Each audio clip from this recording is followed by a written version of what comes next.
Hi friends! Today gagawa tayo ng lobster curry with coconut milk. For the ingredients, we need lobsters. Actually, leftovers lang ito from last night's party, kaya ngayon gagawin ko siyang curry. Ang lalaki ng lobsters na to.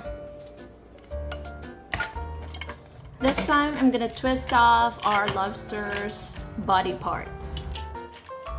This way, it'll be easier to cook at saka manunuot yung lasa, yung curry sa ating lobster meat. Aside from that, later on, easy din yung sharing.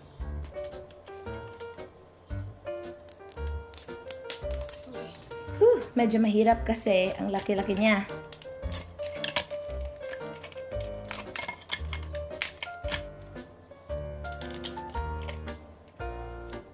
Now, ika-crack natin siya para manuot talaga ang curry sauce sa ating lobster meat. And later too, pagkakain na, it will be easier. No need na to use pang-crack ng ating lobster.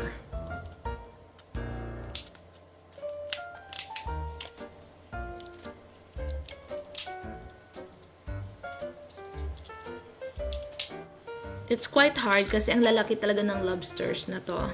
But it's really good.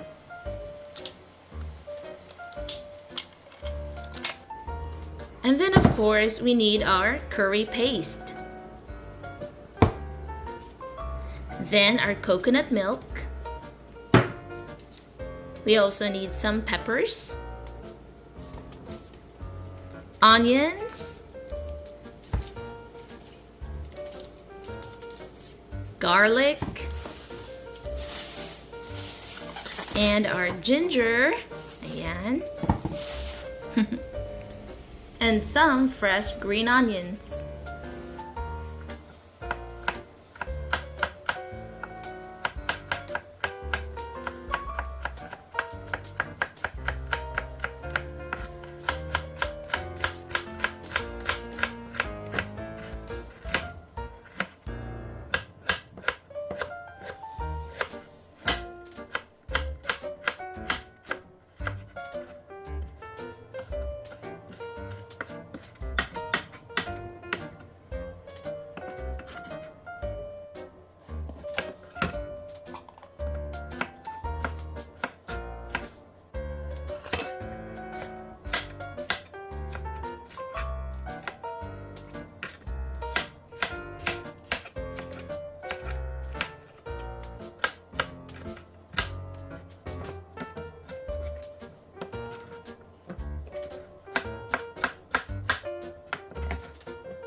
Para sa panpalasa, I'm also gonna use garlic, salt, black pepper.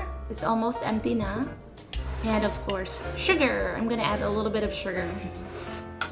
I'm gonna add butter on the pan. Mas gusto kong gamitin ng butter kaysa oil. I don't know, I feel like it's gonna be a little creamy. Add our garlic. Saute.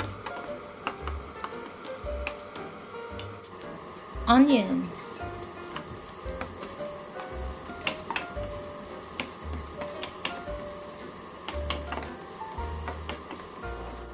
And then our ginger. Ang bango. Now I'm going to add a half cup of water and a spoon of curry paste.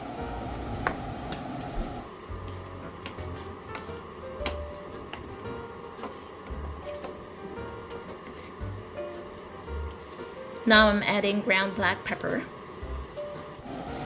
and stir.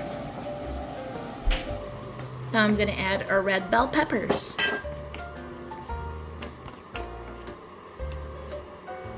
Now let's add some sugar. Then a can of coconut milk.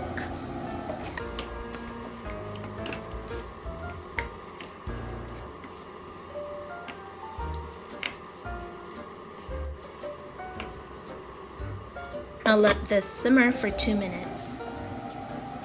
I'll be adding some fish sauce because I love fish sauce in my curry. Now this time we're gonna add our lobsters.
Ayan na, our lobster curry is ready.